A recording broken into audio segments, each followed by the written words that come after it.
इस वीडियो में हम समझेंगे रदरफोर्ड अल्फा रे स्कैटरिंग एक्सपेरिमेंट। जे थॉमसन पहले साइंटिस्ट थे जिन्होंने पहला एटॉमिक मॉडल डिस्कवर किया। इस एटॉमिक मॉडल को उन्होंने पल्म पुडिंग मॉडल नाम दिया।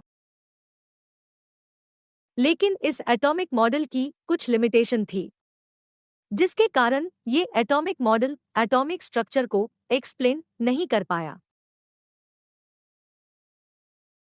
अर्नेस्ट रदरफोर्ड, जो कि एक ब्रिटिश साइंटिस्ट थे, वो जे थॉमसन के इस एटॉमिक मॉडल से सहमत नहीं हुए, जिसके बाद उन्होंने एक एक्सपेरिमेंट किया। रदरफोर्ड ने इस एक्सपेरिमेंट को अल्फा रे स्कैटरिंग एक्सपेरिमेंट नाम दिया और इस एक्सपेरिमेंट की मदद से एटॉमिक स्ट्रक्चर को एक्सप्लेन किया। तो आइए इस एक्सपेरिमेंट को डिटेल में समझते हैं। एनिमेशन में हम देखते हैं कि एक रेडियो एक्टिव सोर्स को लेड ब्लॉक यानी ग्लास कंटेनर में रखा गया है। इस रेडियो एक्टिव सोर्स से अल्फा पार्टिकल्स एमिट होते हैं। एक अल्फा पार्टिकल हीलियम न्यूक्लियस के बराबर होता है, जिसमें 2 प्रोटॉन्स और 2 न्यूट्रॉन्स होते हैं। इसका मतलब एक अल्फा पार्टिकल में 4 यूनिट मास और 2 यूनिट पॉजिटिव चार्ज होता है। रेडियो एक्टिव सोर्स के आगे एक थिन गोल्ड फॉयल को रखा गया है, जिसकी थिकनेस लगभग 210 नैनोमीटर है। इस गोल्ड फॉयल के चारों तरफ जिंक सल्फाइड की स्क्रीन लगाई गई है, जिसकी मदद से अल्फा पार्टिकल्स को डिटेक्ट किया जा सकता है। गोल्ड फॉयल और रेडियो एक्टिव सोर्स के बीच में एक ग्लास स्लिट को रखा गया है, जिसकी मदद से अल्फा रे को स्ट्रेट और नैरो प्रोजेक्ट किया जा सकता है।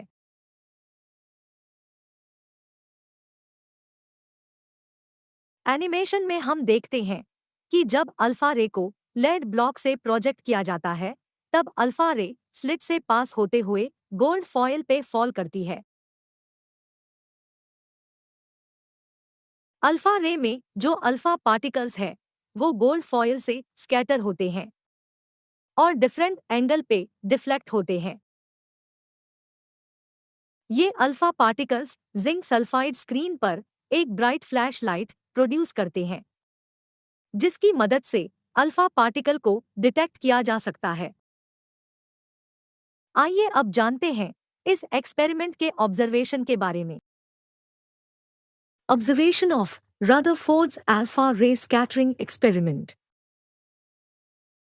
फर्स्ट ऑब्जर्वेशन, ज्यादातर अल्फा पार्टिकल बिना डिफ्लेक्शन के स्ट्रेट पास हो गए। Most of the fast-moving alpha particles passed straight through the gold foil.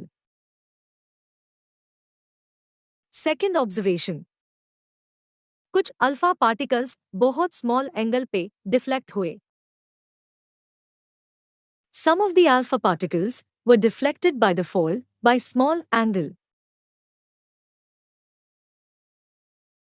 Third observation, लगभग हर 12,000 पार्टिकल में से एक पार्टिकल गोल्ड फॉयल से टकरा के 180 डिग्री पे बाउंस बैक हुआ।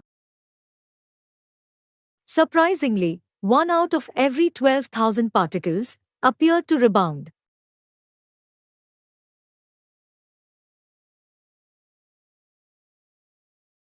इन सभी ऑब्जर्वेशंस को ध्यान में रखते हुए रदरफोर्ड ने कुछ कंक्लूजन्स यानी निष्कर्ष निकाला, जो कि कुछ इस तरह है।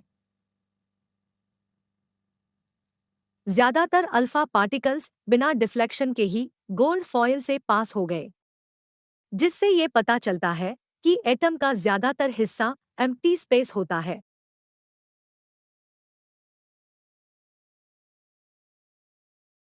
कुछ अल्फा पार्टिकल बहुत स्मॉल एंगल पे डिफ्लेक्ट हुए, जिससे ये पता चलता है कि एटम में पॉजिटिव चार्ज यूनिफॉर्मली डिस्ट्रीब्यूट नहीं होता, बल्कि बहुत छोटे वॉल्यूम में कॉन्सेंट्रेट होता है। बहुत कम अल्फा पार्टिकल 180 डिग्री पे बाउंस बैक हुए, जिससे ये पता चलता है कि एटम में जो पॉजिटिव चार्ज पार्टिकल्स हैं, वो बहुत स्मॉल वॉल्यूम ऑक्यूपाई करते हैं। इस एक्सपेरिमेंट के बेसिस पे रदरफोर्ड ने इसे एटम का न्यूक्लियर मॉडल बताया और साथ ही इसके फीचर्स को एक्सप्लेन किया, जो कि कुछ इस तरह है। इलेक्ट्रॉन्स न्यूक्लियस के अराउंड सर्कुलर पाथ पे रिवॉल्व करते हैं। एटम में जो पॉजिटिवली चार्ज सेंटर है उसे न्यूक्लियस कहते हैं और इस पॉजिटिवली चार्ज सेंटर पे एटम का कंप्लीट मास कॉन्सेंट्रेट रहता है। न्यूक्लियस का साइज एटम के कंपैरिजन में बहुत छोटा होता है।